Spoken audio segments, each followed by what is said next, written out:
Everyone that has played Sword and Shield Inu knows for a fact that Vaporeon is one of the most obnoxious Pokemon to beat. That's just the reality of the situation. This Mon somehow stalls out even Mons like Rotom that in theory beat it, but somehow through the combination of Wish and Protect, and frankly also the support of some teammates to switch in here and there, Vaporeon manages to just withstand onslaughts that you wouldn't think possible. And today, we've got the finals of the Gen 8 NU Cup, and in at least this first battle, you're going to see why Vaporeon was viewed as such a problem that we even had a couple people calling for a ban for it. Of course, before we get into that, if you are not yet subscribed, let's go and fix that. We are really close to 8,000 subs. I want to make that final push before the end of April. We only got a few more days. Hey, maybe something lies in store for us if we hit 8K before April ends. I don't know, maybe, but greatly appreciate it. Of course, our year goal is 10,000, so I want to hit that as soon as we can. Now, why is Vaporeon viewed as such a problem this gen? Well, in NU specifically, the impact of heavy-duty boots, I feel, is like felt more than in a lot of other tiers. OU, of course, it's very prevalent too, because you got Mr. Weavile, and that Mon is like the best boots abuser, I think, out of anything. That's hyperbole, but it's one of the best. But you look at NU, so many Pokemon end up just utilizing this item to great effect. And then you have Vaporeon's wishes, just these huge wish passes being passed around. And it's just so hard to make progress. Like, I think when you look at our tier, you look at a tier with a ton of great removal, a ton of great pivots to facilitate your positioning of like Vaporeon or your removal, etc.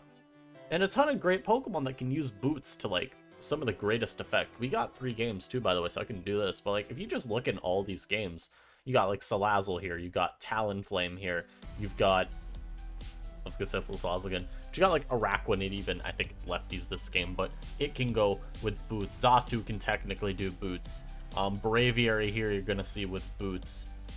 You weren't supposed to see who won this game technically, but don't worry about it. You can tell from preview. Vaporeon could hold boots. And then if I think back to like other elite mons in the tier, like Aerodactyl can as well. There's just so many mons that can make incredible use of this item. We have a lot of great options for hazard removal. And it kind of slows down the game quite a lot. Kind of makes me feel maybe like it's a little Gen 2-esque, where games are very... You gotta really make a concerted effort to make progress. And there's that one thing that makes progress making so much harder. Vaporeon just sitting around like the fat fuck it is, passing these insane wishes, and yeah, taking on some 1v1s that you wouldn't think that it could otherwise. So, as I said, this first game, you're gonna see why people wanted Vaporeon banned. Maybe we ban heavy duty boots, I don't know, but Vaporeon, you know what, maybe not the worst option. Also, I guess before we get in this battle, I should look at the teams. So, yeah, Bronzor is nasty. So as you're gonna see from this preview, this is kind of like your standard idea of trying to get Araquanid in, where you have 3 pivots.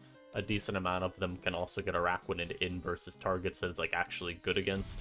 So you've got maybe like Ground Valley pivoting it in on, say, I was gonna say Talonflame. The problem is Brave Bird Talonflame is very good, but on things like bulky water types, so like your Mantines of the world, you may be able to get Araquanid in against that. Not the best matchup, of course, because Mantine will have like Hurricane or Toxic, but still something you could look to exploit, especially if you have Heal Bell support on the team. But even just versus like a Vaporeon, you want to position that in versus Vapo, Gastrodon, Quagsire. Any of those, Ground Valley could probably get in. I was gonna get in. It could draw in and then get Araquanid in very easily. Meanwhile, even something like Salazzle is just gonna draw them in, so you don't have a pivot move, but you can double switch, so that's an option. Xatu's even gonna draw in things like maybe a Copperajah, and you don't sub on that, but you do beat Copperajah 1v1, which is really good. And in Rotom maybe getting some grass types in that Araquanid would, you know, have a decent shot at beating. Not all of them, like Delmise is one of the worst ones, but you could maybe get in versus like a Serena. And Power Up's gonna hurt, but you can Leech Life that back. Even something more niche like an Eldegoss, which has seen at least a little bit more usage in the like later era of Gen 8 NU. So that's kind of this team's build. And then you're thinking maybe this is like Nasty Plot Lazzle, or Scarf Rotom Mow with a nasty plot as the last move. Maybe it's just Swords Dance, U-turn Ground Valley, but it still has a lot of good late game. Whereas over here, we've got a team that really reminds me of Gen 7 for some reason. And it really shouldn't, but I see 4 Gen 7 Mons. I see a Bronzor, which you could just pretend is a Steelix, so that the team is a ground type. And then just replace Kingdra with, like, something fast, I guess? I don't know. Something fast that could, like, clean late game. Also, you're going to see this game's very cursed for many reasons. Anyhow, Dhelmise led versus Rotom Mow, and Dhelmise is a very big threat for LPZ's team. As you see, there's nothing that resists Poltergeist. So you'd have to be itemless on Rotom Mow, or maybe even Xatu here. But based on this switch, he's just not. So Savali Ground comes out, takes 62 from a Poltergeist, and it stays in a multi-attack. LPZ has very, very quickly realized he does not have a very good way around Dhelmise, so he just has to sack Ground Valley. And as you can see, based on this team here, it's not very good anyway. So it's not like the biggest deal ever to sack Ground Valley. Like, you're not beating Bronzor. Dhelmise, you're not really beating either. Passimian will always exist to at least try to revenge go with CC, and Vapo won't get one shot.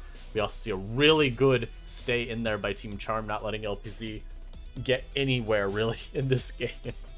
So he just keeps firing off these Poltergeists because, yeah, why wouldn't he? Unfortunately, the Raj is faster and heavy slams the hell out of that Delm, but makes good progress with the Dhelmise. All to throw it away here as he goes for 2 turns of boosting and gets beat down by the Raj. My guess here is he just anticipated not wanting to sack the Raj.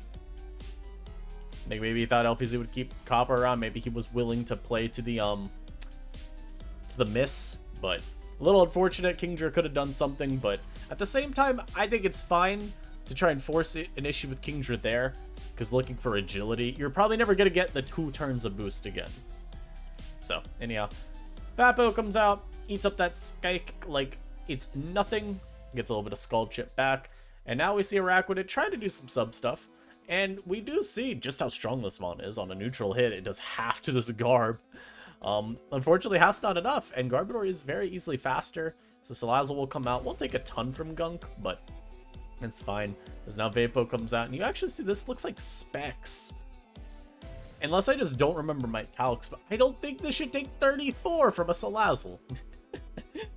But also, we're going to get to a point where I have to just skip turns, but as you see here, Vaporeon will always very easily scout out the Rotom Mow. One of the issues, though, with this team is, of course, there's nothing to block Volt, so Mow will still get it off. The problem, of course, for LPZ is it doesn't matter. Because, okay, what do you do? Also, yeah, I was going to say, Realman Scald there, and Team Charm blast that Salazzle with a nice Scald there. Also not wanting to let there be any, like, double switching shenanigans, but here you can see, that's why he Scalded the first turn. He's able to just take it below sub-range, and he clearly does not respect the threat of Toxic whatsoever. Brings out the Garbodor there, though, respecting the threat of Toxic, also knowing if a Liquidation comes out, you'll self-KO, get rid of that Mon very, very easily. And now we get to Vaporeon dominance. You are about to watch, like, 40 turns of this Vaporeon disrespecting the hell out of everything LPZ stands for. So, you'll always see this. The Vapo will never let Rotom Mow go for a safe trick. There's just no reason to. So once you scout the trick, you go Passimian, and then you go Bronzor, knowing that the Rotom Mow isn't locked into trick, because, yeah, you have a different Scarf, so that one didn't lock you into it. And then the Vaporeon will always come back in. Rinse, repeat. You're going to see this a lot. And basically what Team Charm has to play to is getting a Scald Burn on Rotom. That's the only way you're going to make any progress at any point. Here you see the Bronzor actually ends up tanking the trick, so the Mow has a Violite. That won't last very long, because as you're going to see a couple turns later, the Vaporeon actually ends up beating the trick here, losing its leftovers. Now that is a little bit annoying, but it's not the end of the world. It just makes Wish Protect stalling a bit harder. And as you see as well, LPZ going for default, going to predict to protect. Team Charm expects something like that, even knows Leaf Storm, as you see on this turn, it won't one-shot. So he's always able to go for that Scald. Just look for a little bit of a burn, because again, once you get one, this Mow is going to really feel the pressure, especially since it's been tricked, or since it tricked away its Scarf. The Passimian's faster. That is something to keep in mind. If Xatu ever gets low, this game becomes very, very tough for LPZ to win, because Pass will just clean. And I'm gonna be honest, we're gonna go to Fast. Because this game does not... Wow, that looked weird. But we do not need to stay in this game for too much longer. Because you're just gonna watch a Bronzor sleep? A Vaporeon wish? That's kinda how cookie crumbles. Basically all this is gonna be is Team Charm looking for good positioning, playing to the Passimian endgame. Vaporeon itself won't win this because it won't outlast the Volt Switch and like the Psychics here and there. It's just not at least a clean way to try to play it out, you know? So the goal really is just going to try to be eventually trade enough damage on Xatu and get enough hits here and there on the Rotom. And here's where you actually see Team Charm go for game. I'm going to go back to normal here. Team Charm decides now with this Rotom, he got one more Scald off on it, brought down to 42. He can go for game. So you're going to see this Vaporeon has 14 Scalds here. It could still Wish Protect as much as he wants. But he doesn't need to. He's properly analyzed at this point. He wins the game by just spamming Scald. Because this is going to be a knockoff range and Rotomo's a knock range. So all these Scalds don't matter. You just keep going for it. You keep this thing nice and low. You never let it roost up to full. And eventually he even switches, and that just spells complete doom, because now, obviously, this is in knock range too. And that's how the game was won by Team Charm. Now I'll let this little sequence here play out too, till the end. Go for a little heal belt, just to wake up the Bronzor, you know, just in case. Wake him from his deep slumber. As the Xatu comes out, and of course you're seeing this preserve the Scald, just in case. Like, you're even seeing here LPZ try to force that Scald by going Rotom, because he believes if he's able to get a Roost back to full, or near full, maybe somehow Xatu could still win. Now, I'm not convinced of it, because this Mon would just keep Wish Protecting, but obviously he sees something that I don't. But as you'll see now, he was never able to get that position. Passimian knockoff will be able to win him the game. Then we go to game 2. You know what? Yeah, we'll go here.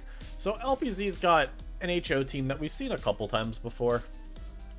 Lead Archeops, Swords Dance Decidueye, Dragon Dance Tyrantrum with presumably Lumberry.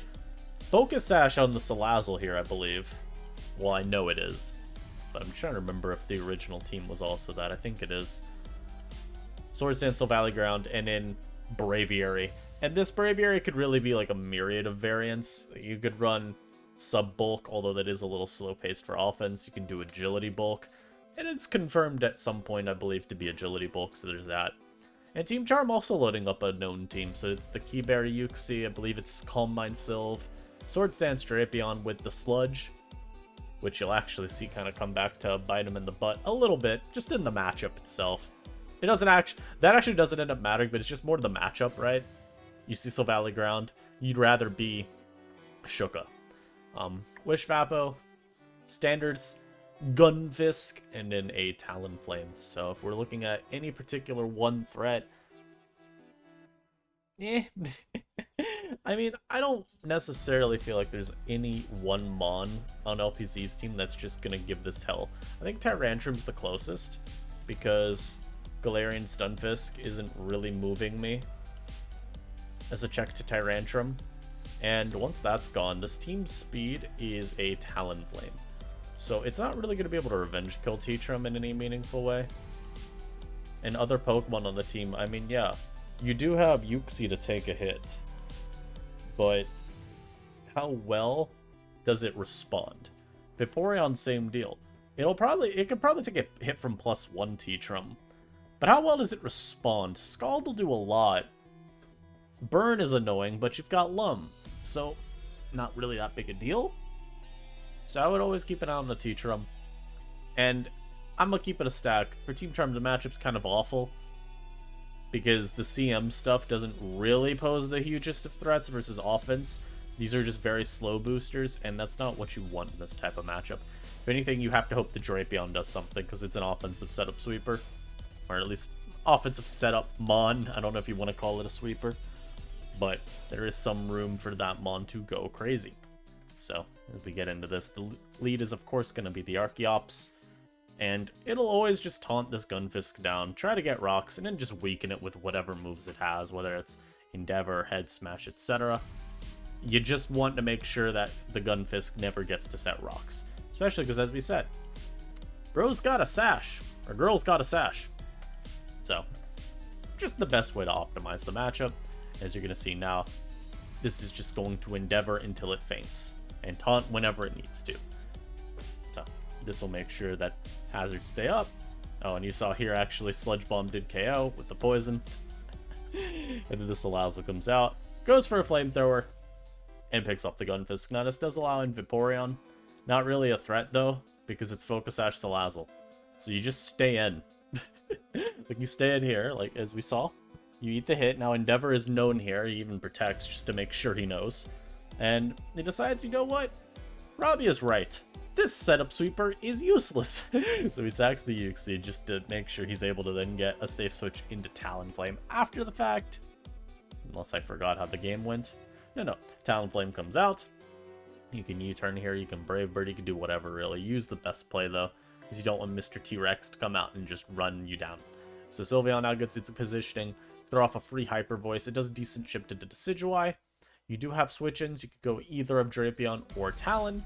Decid just throws off an attack immediately. And with the long reach, doesn't even have to care about Flame Body. The unfortunate reality here is LPZ didn't calc. So, of course, he went for this because Shadow Sneak is half the power of Spirit Shackle. But he, I guess, got a high roll on Shackle and then a low roll on Sneak. So, a little tough. Now Drapion will come out. And these are free Sword Stances. But I think you definitely wish that you were... I was going to say you definitely wish you were Shuka, but I don't even think you do. Because Salazzle would probably revenge kill you a lot more easily. Anyhow.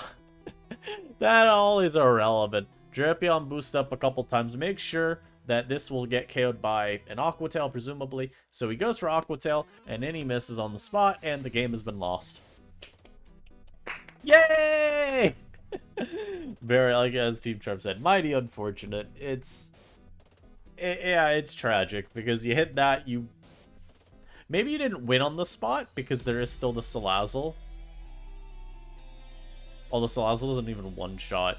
It would have more just been Salazzle brings you down low and then no, that was bad. I'm trying to think if there was any way that Drapion could somehow have not won. I guess Salazzle could have gotten a crit too. Flamethrower. I guess, but yeah, no. That was truly dire. And yeah, Braviary was 2 attacks, Agility Roost. That also would have been pretty decent here. Especially once you got rid of the Talon. Nothing else on this team really wanted to try to trade. I think really the best... Well, you could have tried Wish stalling with like Vaporeon. But you would have needed to get a Scald Burn pretty early, so not the best angle. And yeah, now we see this matchup. Team Tron brought the ugliest team I've ever seen.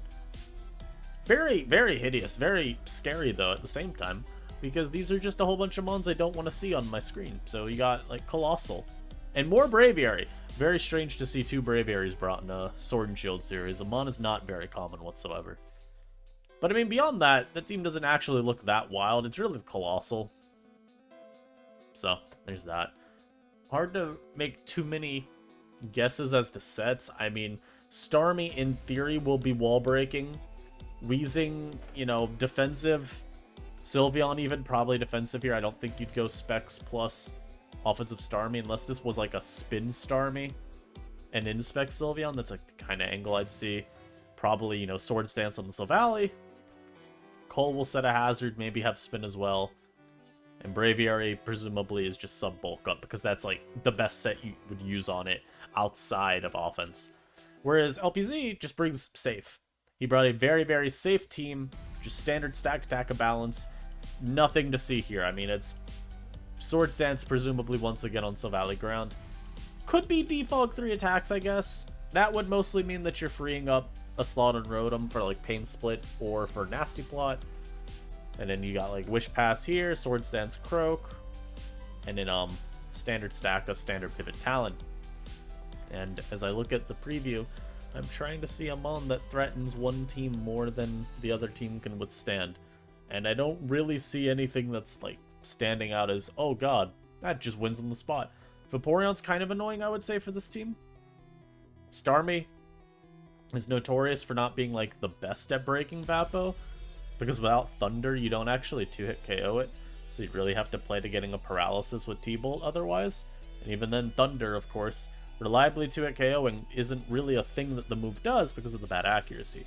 So you're still going to have to play around that. You're still going to have to play around all of the Wish stuff too, because the damage rolls you get with Thunder aren't actually that amazing unless you go Modest, which is very, you know, it's very sad. And then you've got, I mean, honestly, if this Toxicroak could ever get into a matchup where the Wheezing is gone, then I guess that's okay for it. That's kind of about it. Alright, so let's get into it. So, Vaporeon led. Colossal led. This is the freest Scald of your life. That's all you can say about that lead. Very nice Scald. And of course now, we see LPZ scout out the Starmie. Just, you know, suss out, is it defensive, is it offensive, is it, God forbid, Meteor Beam, something like that. It's always good to have that knowledge. And you can see right there, this is probably Timid Starmie, because I feel like I remember Modest pushing 60 on the Vaporeon with Thunder. I might be mistaken, but I think I remember that calc being attainable. So, this Starmie can barely do half. So this is why we don't really consider Starmie the best Vaporeon abuser, since you're just relying on a really inconsistent move. And it's a very specific variant of said inconsistent move Starmie to do it. So Colossal comes back out, and it's just, I will say, on further glance, and even considering how this game goes, Rotom Mo actually does kind of eviscerate this team. There's no Volt Blocker. This is not a Ground Valley.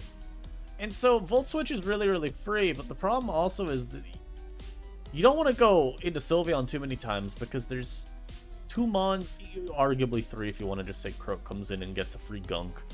There's 2 mons that very easily come out versus Sylveon every time, and Staccatus can always get free rocks. Not really the most ideal. Talon can also get free repositioning with U-turn. So he goes Cole a lot versus Mo, and it's just not that great because, I mean, yeah, you're just gonna give a free Volt. So again, here, this time LPC, instead of trying to just Wish versus the thing a ton, he just goes Mo on a Thunder. Now he gets rewarded with a big crit on Colossal. Braviary will now come out, and he tries to set up. The problem here is Braviary is never going to win. Like, you can't break Staccamus Prime. He's too beefy. And you also get Wisp very quickly, which also means you will not be beating anything now. And I'm going to keep it a stack. We're going to skip like 30 turns now of Team Charm trying to get something out of this Braviary, because, I mean, it's like genuinely worthless at this point. And you see here, he tries. He makes great use of how bulky this is. Doesn't give a damn about Volt Switch from Rotom. The problem is, even with 3 defense boosts, Gyro is breaking your sub. Now you see it's barely breaking it. Maybe he needed to bulk there, but I think he subbed just in case Mo came out. So, I mean, it's always kind of an unfortunate situation. The swapping between Mo and Stacca is very good at limiting Braviary and all that it can do. So, I mean, you're just not going to really be able to get much out of this. You see, again, he's throwing off these little 8% Brave Birds that are just getting healed off by leftovers. And he does actually end up being able to sub up there. So now, the Braviary actually can get subs versus Stacca, all because he went for 1 body press, which I find really funny. But, I mean, again, this isn't ever going to make progress because you can't actually break Stacca. You might be able to PowerPoint stall it. And even then, I'm not entirely sure, because it has also Stealth Rock PowerPoints. So I don't know. And every time it roosts now, you're actually letting it get a heavier hit off on you. So Body Press, as you can see, is now able to break sub on any turn that he goes for well, I guess if you roost, it doesn't matter. But yeah, if he were to have a sub and then roost, it would always just break. So we finally see Team Charm decide, okay, not worth it. Brings out Nathaniel YSB. Gets a little wisp on the Vapo. That's always helpful. It lets you actually two-shot now with your Starmie when you're hitting your Thunders. As Alex Botez, the Sylveon, comes out. Probably just to throw off a Hyper Voice. I lied. I went for Heal Bell. So now the Braviary can actually do stuff. Yay! Look at you, Braviary. And you don't really have an amazing switch into Talon. You could go Wheezing, but this is always a free wish. As Team Charmander just stays in, you just, again, throw off the Hyper Voice. You're probably just here looking for, like, Wish Pass into Wheezing at a point. Or just trade some, recovery between the two, so you could keep throwing off Hyper Voices, forcing Roosts out of this. You know, something not so terrible. As the Wheezing does come out just to get Will-O-Wisp to the Dome, but it'll get the Wish Pass. T-Spike probably not going to be coming out of this Wheezing this game, because there's not really a ton over here that it's going to affect. I lied. I said that right as this T-Spiked. That's so funny. I think at a point in this game I tuned out because I was just like, wow, the Braviary turns really broke my brain. Not because there were bad turns, but it's just like, wow, this Braviary is trying so hard and failing so quickly. Now the Weezing comes out after its T-Spike's absorbed, because it does have to try and check the Toxicroak somehow. That will not be happening. You will not be checking this Croak. You've actually... Look at this Mon. These switcher LPZ, they're not, like, the most significant, but it is interesting to see him be able to keep this Weezing really, really low. Just through double switching and having the Stealth Rock. That's why I talked about earlier. You don't really want to go Sylveon too quickly versus Rotom Mow. One, because you might get tricked anyway. But two, because you would see it's free Stealth Rock. And as we saw, once Stealth Rock went up, it was really bad. So now we see Team Charm get the best position he can, even after a crit. Rampage as Steel Valley comes out. He's able to Swords Dance up. And you're about to see the most devious calc ever. I did one shot. Now, little lesson for everyone. Does +2 multi-attack from a Silvally Steel, if it's offensive, always one-shot a Silvally Ground? No. But the minimum roll is 99.6, meaning that there is a single damage roll that leaves it at 1 HP. As you can see, this had 6%. This Silvally Ground has HP! Now, Team Charm, later on in the battle, or at the very end, said he didn't get the max HP Silvally Ground. I don't think this is max HP. I might be wrong. Actually, no, I think that is max HP, but I want to calc that. I want to see. How bad is this calc? Like, are we really getting max HP Silvally Grounded? Oh, utility? No, that's not the set I want to see. Because I said that I don't think it's max HP, and then I said, wait a minute. it did take 99.6 minimum. So yeah, technically it could have been max HP. It also may not. Maybe it would have been a high roll. 94, yeah, 94 is a high roll. So there's that calc. But yeah, out from the top rope, this Silvally Ground living that hit. And that might have been what Team Charm calced there, just trying to figure out what in the hell, how did this live a hit? So very unfortunate there from Team Charm. I don't think getting the KO won the game, but it would have made things a hell of a lot easier. You know, he would have had to go like Rotom Mow Volt Switch, then go into like, I don't know, Vaporeon or something. Probably not Vapo, probably Talonflame. And then, you know, if you get Rock Slid on the turn, it's probably not a big deal. You just Volt Switch again and you'll KO it. If you don't get Rock Slid on the switch in, maybe you burned it with Flame Body. Maybe you then Willow, you know, something like that. Regardless, of course, we're back to Vaporeon versus Starmie Gaming. And you can kind of see once again why this Mon is such a pain in the ass to beat. Why is Thunder Starmie failing to outtrade this? I don't know. But it is what it is. I apologize if I sound very congested. It's because I am very congested. Yeah, here you go. Don't understand the max HP Silvally Ground. Yeah, I mean, that's not really a set. But it worked. LPZ has won the Sword and Shield NU Cup. I hope y'all enjoyed. Let me know your thoughts down below on this metagame, because I feel like it's probably the most contentious modern generation of NU. There is a sizable player base that does really like Gen 8 NU. there's also a sizable player base that finds this generation of NU to be absolutely abhorrent. A snooze fest. Horrid. Terrible. My favorite word, terrid.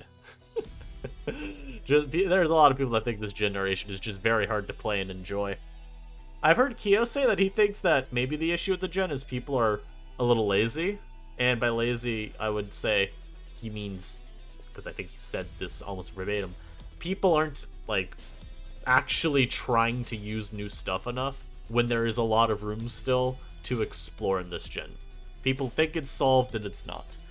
I disagree with the notion that it isn't solved, but only insofar as I believe it's solved to the degree that we know what the best Pokemon, cores, and general team styles are. There's definitely more, I believe, too, that we could try and use, because there just always is. And I think there's still room to try to move away from the Vaporeon stuff. It's just, I mean, it's really consistent and really easy to use, so people will always use it, right? But thanks for watching. Like I said, if we can get to 8K before April ends, hey, maybe something special's happen. I don't know. But I'll catch you next time. Peace.